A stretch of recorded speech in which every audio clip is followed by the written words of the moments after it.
नमस्कार साथियों, आप देख रहे हैं रविकांत केमिस्ट्री पॉइंट। आज हम आपके लिए लेके आए हैं organic chemistry BSc second year में जो कार्बोनिल कंपाउंड है उसमें हम एल्डिहाइड से कीटोन का निर्माण किस प्रकार से करेंगे या फिर एल्डिहाइड से कीटोन का सिंथेसिस हम कैसे करेंगे। इसके लिए एक महत्वपूर्ण विधि है, महत्वपूर्ण मेथड है जिसका नाम है कोरे-सीबेच मेथड। यानी कोरे-सीबेच दोनों साइंटिस्टों ने 1,3-डाइथाई-एन का यूज करके या इस विधि का सबसे पहले उपयोग करके इन्होंने एल्डिहाइड से कीटोन का निर्माण करवाया। अभी इसके अंदर होता क्या है, यानी 1,3-डाइथाई-एन के आगे लिखा हुआ ब्रैकेट में 1,3, यहाँ पे हमने लिखा है 1,3-डाइथाई-एन, आगे कोष्टक में लिखा है ब्रैकेट में अम्पोलंग। अम्पोलंग का अर्थ है डाइपोल इन्वर्जन या फिर पोलैरिटी रिवर्सल। यानी यदि कोई कार्बन या समूह है पहले इलेक्ट्रोफाइल के रूप में कार्य कर रहा है तो वो अम्पोलंग के द्वारा उसकी रिएक्टिविटी चेंज हो जाती है और वो कार्य करता है फिर न्यूक्लियोफाइल के रूप में या न्यूक्लियोफिलिक के रूप में। जैसे हमें पता है जो कार्बोनिल समूह है उसमें जो कार्बन है, ये जो कार्बोनिल समूह है इसमें जो कार्बन है इस कार्बन पे होता है आंशिक धन आवेश और यहाँ पे ऑक्सीजन पे होता है आंशिक ऋण आवेश। यहाँ पे नेगेटिव चार्ज और यहाँ पे आंशिक पॉजिटिव चार्ज। इसका रीजन हमें पता है क्योंकि यदि हम तुलना करें कार्बन और ऑक्सीजन की तो यहाँ पे जो ऑक्सीजन है उसकी विद्युत ऋणता या इलेक्ट्रोनेगेटिविटी कार्बन से अधिक होती है, तो जो सिग्मा और जो पाई इलेक्ट्रॉन है वो ऑक्सीजन की ओर खिसक जाते हैं। तो इसलिए ऑक्सीजन पे पार्टिकल या आंशिक नेगेटिव चार्ज है और कार्बन पे यहाँ पे आंशिक क्या है, पॉजिटिव चार्ज है। तो जिस पे आंशिक पॉजिटिव चार्ज हो या फिर पॉजिटिव चार्ज हो या फिर जो कार्य कर रहा हो लुईस एसिड के रूप में, तो ऐसे रिएजेंट को हम कहते हैं इलेक्ट्रोफिलिक या इलेक्ट्रोफाइल। तो ये जो कार्बन है वो कार्य कर रहा है इलेक्ट्रोफिलिक के रूप में, यानी ये कार्बन है ये ऐसे रिएजेंट से अभिक्रिया करेगा जिसके पास क्या हो, इलेक्ट्रॉन पहले से उपस्थित हो, क्योंकि इसके पास इलेक्ट्रॉन घनत्व कम है और इसे इलेक्ट्रॉन की आवश्यकता है। तो ये तो हुई सामान्य बात। इस रिएक्टिविटी को या इस सक्रियता को हम चेंज कर दें, यदि ये इलेक्ट्रोफाइल के रूप में कार्य नहीं करके न्यूक्लियोफाइल के रूप में कार्य करें तो इस मेथड को हम कहते हैं अम्पोलंग या फिर डाइपोल इन्वर्जन। इस मेथड का यूज सबसे पहले सर्वप्रथम कोरे-सीबेच द्वारा किया गया, इसलिए इस विधि को हम कोरे-सीबेच विधि भी कहते हैं, जिसके द्वारा हम एल्डिहाइड से कीटोन का निर्माण करते हैं। अम्पोलंग एक जर्मन भाषा का शब्द है जिसका अर्थ होता है विपरीतन, यानी यदि विन्यास में विपरीतन हो जाए या फिर जो चार्ज है जो उसकी ध्रुवता है उसमें परिवर्तित हो जाए, उसमें परिवर्तन हो जाए तो उसको हम कहते हैं अम्पोलंग। यानी जो समूह है पहले इलेक्ट्रोफाइल के रूप में कार्य कर रहा था वो अम्पोलंग के द्वारा उसकी रिएक्टिविटी चेंज होती है और वो फिर कार्य करता है न्यूक्लियोफाइल के रूप में। इस मेथड को हम कहते हैं अम्पोलंग। इस मेथड के द्वारा हम एल्डिहाइड से कीटोन का संश्लेषण करते हैं। तो देखें इसकी विधि क्या है और इसका मेथड क्या है। हम एल्डिहाइड के द्वारा कीटोन का संश्लेषण करते हैं या फिर इसकी जो रिएक्टिविटी है वो किस प्रकार से चेंज होती है। तो हम कह सकते हैं कि फॉर्मेल्डिहाइड या फिर एल्डिहाइड की अम्लीय माध्यम में 1,3-प्रोपेन डाइथाइओल से रिएक्शन करवाते हैं तो हमें प्राप्त होता है 1,3-डाइथाई-एन। तो देखते हैं reaction. C double bond O, ये R और ये H, ये हमारा है एल्डिहाइड। एल्डिहाइड की रिएक्शन करवाते हैं हम CH2 CH2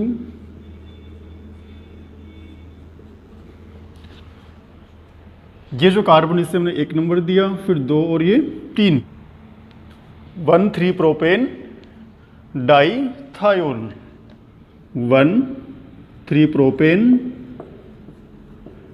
डाइथाइओल। तो हम कह सकते हैं कि जब एल्डिहाइड की अभिक्रिया अम्लीय माध्यम में, हमारा माध्यम यहाँ पे क्या है, एसिडिक है, रिएक्शन करवाते हैं हम तो हमें प्राप्त होता है 1,3-डाईथाईएन, और यहाँ से निकलता है कि जल का अणु बाहर, यहाँ से तो निकले दोनों हाइड्रोजन और यहाँ से निकलता है ऑक्सीजन बाहर। तो हमें प्राप्त हुआ, ये हमारा हो गया प्रोपेन, सल्फर, ये हमारा हो गया कार्बोनिल समूह है।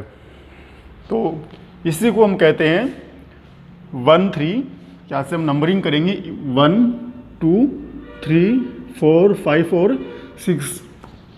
तो ये हो गया 1,3-डाईथाईएन। यदि पोजीशन 2 पे कोई एल्किल समूह उपस्थित हो तो इसका नाम हो जाएगा 2-एल्किल 1,3-डाईथाईएन। 2-एल्किल 1,3-डाईथाईएन। यहाँ पे हम देखते हैं ये जो हमारा हाइड्रोजन है, इस हाइड्रोजन की प्रवृत्ति होती है एसिडिक। ये हाइड्रोजन है एसिडिक हाइड्रोजन। ये एसिडिक हाइड्रोजन क्यों है? क्योंकि यहाँ पे जो कार्बन है उस कार्बन के दोनों तरफ सिग्मा बंध से जुड़ा हुआ है सल्फर परमाणु। अब दो सल्फर परमाणु जुड़े हुए हैं, तो ये जो कार्बन है, ये जो इलेक्ट्रॉन वो किसकी तरफ चले गए? वो इलेक्ट्रॉन चले गए सल्फर की तरफ। तो यहाँ पे ये जो हाइड्रोजन है वो आसानी से प्रोटॉन के रूप में क्या निकल सकता है? बाहर निकल सकता है। इसलिए इसकी प्रवृत्ति क्या होगी? Acidic hydrogen. तो जब हम किसी बेसिक मीडियम में या क्षार माध्यम में इसकी रिएक्शन करवाते हैं तो यहाँ से क्या निकलेगा बाहर? यहाँ से निकलेगा प्रोटॉन बाहर। और ये जो कार्बन है वो कार्य करेगा न्यूक्लियोफाइल के रूप में। किसके रूप में कार्य करेगा? नाभिक स्नेही के रूप में। शुरू में हमने क्या देखा? जो कार्बोनिल वाला कार्बन है उसकी प्रवृत्ति होती है इलेक्ट्रोफाइल की। जो 1,3-डाईथाईएन बनता है उसका जो एसिडिक हाइड्रोजन है जब वो बाहर निकलता है तो यहाँ पे ये जो कार्बन है वो कार्य करेगा अभी न्यूक्लियोफाइल के रूप में या नाभिक स्नेही के रूप में। तो जब हम 1,3-डाईथाईएन की रिएक्शन करवाते हैं कार्बलिथियम के साथ, यहाँ पे हमने लिया है ब्यूटाइल लिथियम टेट्राहाइड्रोन फ्यूरेन की उपस्थिति में, टेम्परेचर -40 डिग्री सेल्सियस। तो जब हम 1,3-डाईथाईएन की रिएक्शन करवाते हैं किसी बेस के साथ, यानी हमारे पास जो बेस है वो है ब्यूटिल लिथियम और माध्यम है टेट्राहाइड्रोजन फ्यूरेन की उपस्थिति में और टेम्परेचर है 40 डिग्री सेल्सियस। तो हमें पता है ये जो हाइड्रोजन है इसकी एसिडिक प्रवृत्ति है, ये प्रोटॉन के रूप में बाहर निकलेगा। तो जब इसको हम किसी बेस में मिलाते हैं तो यहाँ से प्रोटॉन बाहर निकल गया और पीछे हमें प्राप्त हुआ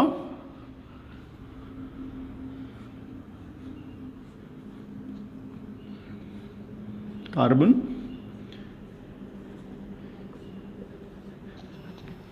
जो ब्यूटाइल लिथियम है उसमें जो लिथियम है मेटेलिक एटम है, चूँकि लिथियम एक धातु परमाणु है तो ये जुड़ेगा इस न्यूक्लियोफाइल के साथ यानी इस कार्बन के साथ, और यहाँ से प्रोटॉन बाहर निकलता है वो जुड़ेगा यहाँ पे ब्यूटिल के साथ। यहाँ से निकल गया बाहर ब्यूटेन और हमें प्राप्त हुआ यहाँ पे ये वाला कंपाउंड जिसका नाम हो गया 2-लिथियो-1,3-डाईथाईएन।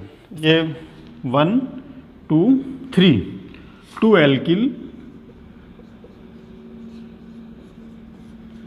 2-लिथियो-1,3-डाईथाईएन। ये हमें प्राप्त हुआ 2-एल्किल 2-लिथियो-1,3-डाईथाईएन। ये जो हमारा कंपाउंड है इसी को हम कहते हैं कोरे-सीवेच रिजेंट। तो इसका नाम हो गया कोरे-सीवेच अभिकर्मक, यानी 2-एल्किल 2-लिथियो-1,3-डाईथाईएन। और यदि हम यहाँ पे फॉर्मेल्डिहाइड यूज लें तो यहाँ से एल्किल हट जाएगा, यहाँ भी एल्किल नहीं होगा और यहाँ हमें प्राप्त होगा 2-लिथियो-1,3-डाईथाईएन। चूँकि ये जो कार्बन है और ये धातु परमाणु है। तो हमें पता है जो पॉजिटिविटी है वो लिथियम की अधिक होती है, तो इलेक्ट्रॉन किसकी तरफ चले गए, यहाँ पे इलेक्ट्रॉन चले गए कार्बन की ओर। ये जो कार्बन है वो कार्य कर रहा है न्यूक्लियोफाइल के रूप में या नाभिक स्नेही अभिकर्मक के रूप में। इसी न्यूक्लियोफाइल रिजेंट के साथ या कोरे सीवेज अभिकर्मक के साथ किसी इलेक्ट्रोफाइल रिजेंट की अभिक्रिया करवाते हैं तो हमें उत्पाद प्राप्त होता है। यदि हम इसका एल्किलीकरण करवाएं, 2 एल्किल 2 लिथियो 1,3 डाइथाइन का हम क्या करवाएं, एल्किलीकरण। यहाँ पे हमने करवाया एल्काइलेशन CH3I मेथिल आयोडाइड के साथ। जो आयोडाइड है वो एक अच्छा लिविंग ग्रुप है, तो यहाँ से लिथियम आयोडाइड बाहर निकल जाएगा, क्योंकि यहाँ इस पे आंशिक पॉजिटिव चार्ज है और यहाँ पे आंशिक नेगेटिव चार्ज है। और ये जो हमारा कार्बन अभी ये कार्य कर रहा है न्यूक्लियोफाइल के रूप में, तो माइनस लिथियम आयोडाइड, और हमें प्राप्त हुआ कार्बन। ये पहले से एल्किल समूह है और यहाँ पर ये हमारा है मेथिल समूह है। तो ये हमारा कंपाउंड हो गया, इसका नाम हो गया 2 एल्किल 2 मेथिल 1,3 डाइथाइन। जब इसका हम करवाते हैं जल अपघटन मर्क्यूरी क्लोराइड की उपस्थिति में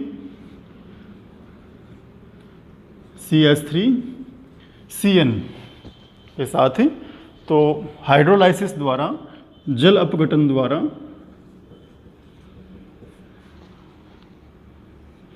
हमें प्राप्त होता है C डबल बॉन्ड O, ये R और ये CH3 यानी कीटोन, और साथ में हमें प्राप्त हुआ 1,3 प्रोपेन डाइथायोल।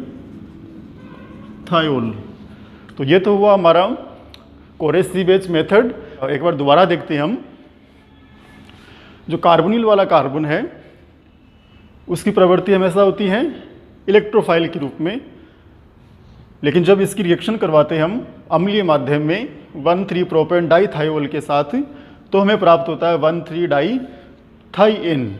यहाँ पे जो हाइड्रोजन है, यानी जो यहाँ पे जो कार्बन वो सल्फर से जुड़ा हुआ दोनों तरफ, और ये जो हाइड्रोजन है इसकी प्रवृत्ति हो गई अम्लीय, यह एसिडिक हाइड्रोजन। यानी जब इसमें हम कोई बेस मिलाते हैं तो यहाँ से प्रोटॉन आसानी से बाहर निकलता है, और वो इलेक्ट्रॉन किसको देके जाएगा, इलेक्ट्रॉन देके जाएगा वो कार्बन को। तो जब हम 1,3 डाइथाइन की रिएक्शन करवाते हैं ब्यूटाइल लिथियम की उपस्थिति में ऑर्गेनोमेटेलिक कंपाउंड OMC, तो जब हम 1,3 डाइथाइन की रिएक्शन करवाते हैं बेस के साथ यानी ब्यूटाइल लिथियम के साथ टेट्राहाइड्रोजन फ्यूरेन की उपस्थिति में, और टेम्परेचर यहाँ पे है -40 डिग्री सेल्सियस, तो हमें प्राप्त होता है जो लिथियम है वो जुड़ता है इस कार्बन के साथ, क्योंकि इसके ऊपर क्या है, नेगेटिव चार्ज है, और हमें प्राप्त हुआ 2 एल्किल 2 लिथियम 1,3 डाइथाइन। इसी को हम कहते हैं कोरे सीवेज अभिकर्मक। और यहाँ पे जो ये कार्बन है उसकी जो रिएक्टिविटी है वो चेंज हो चुकी है।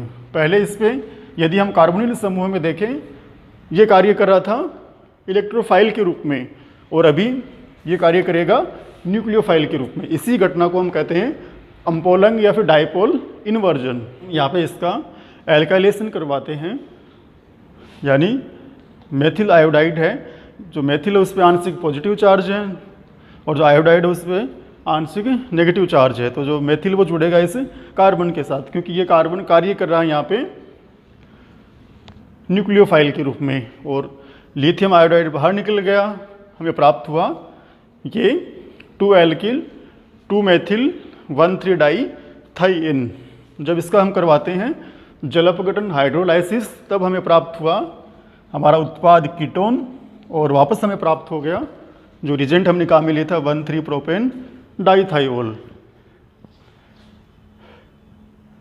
तो अम्पोलंग मेथड के द्वारा हमने जो कार्बोनिल समूह उसका करवाया हमने एल्काइलेशन। इसके और भी एप्लीकेशंस हैं, तो हम देखते हैं दूसरी रिएक्शन किस प्रकार से है। ये है हमारे पास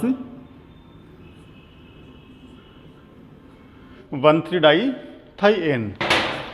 तो इसकी कुछ रिएक्शंस देखते हैं। तो ये हो गया 2 एल्किल 2 एल्किल 1,3 डाई थाईएन।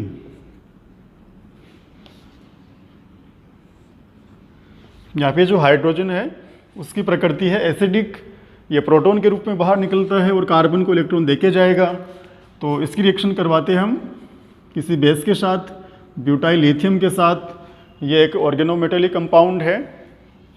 यहाँ पे दूसरा हम ले सकते हैं एल्किल लिथियम। जो रिएक्शन है वो टेट्रा हाइड्रो फ्यूरेन की उपस्थिति में और टेम्परेचर -40 डिग्री सेल्सियस के साथ संपन्न होती है। तो यहाँ से प्रोटॉन बाहर निकल गया, वो जुड़ गया किसके साथ, ब्यूटिल के साथ, और लिथियम जुड़ा यहाँ पे किसके साथ, कार्बन के साथ। तो हमें प्राप्त हुआ हमारा रिएजेंट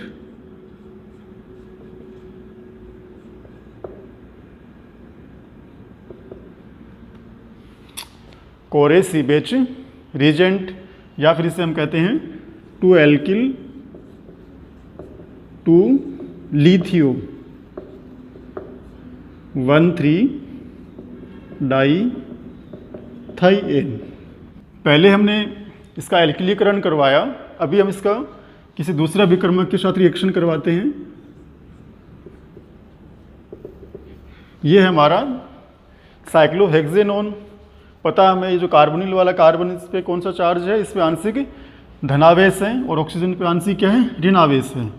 तो ये जो कार्बन है, चूंकि ये कार्य कर रहा है न्यूक्लियोफाइल के रूप में, तो ये अटैक करेगा इस कार्बोनिल वाले कार्बन के साथ। ये इलेक्ट्रॉन चले गए ऑक्सीजन के पास, हमें प्राप्त हुई ये स्ट्रक्चर, ये एल्किल,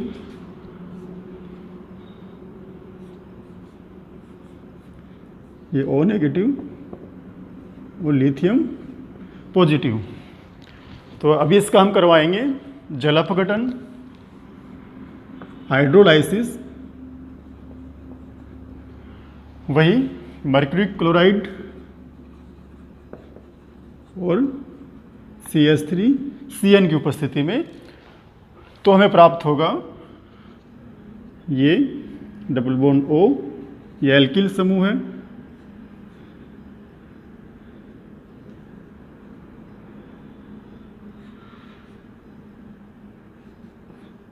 यहाँ पर ये OH, और साथ में हमें प्राप्त हुआ 1,3 प्रोपेन डाइथायोल। दूसरी इसके हम रिएक्शन देखते हैं,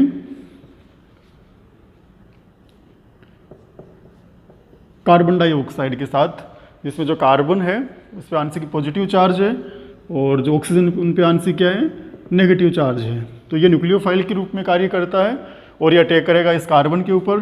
तो इलेक्ट्रॉन चले गए ऑक्सीजन के पास। तो हमें प्राप्त हुआ यहाँ पे सल्फर, ये एल्किल, ये CO नेगेटिव प्लस और ये उदासीन ऑक्सीजन। अभी इसका हम करवाएंगे जल अपघटन, हाइड्रोलाइसिस।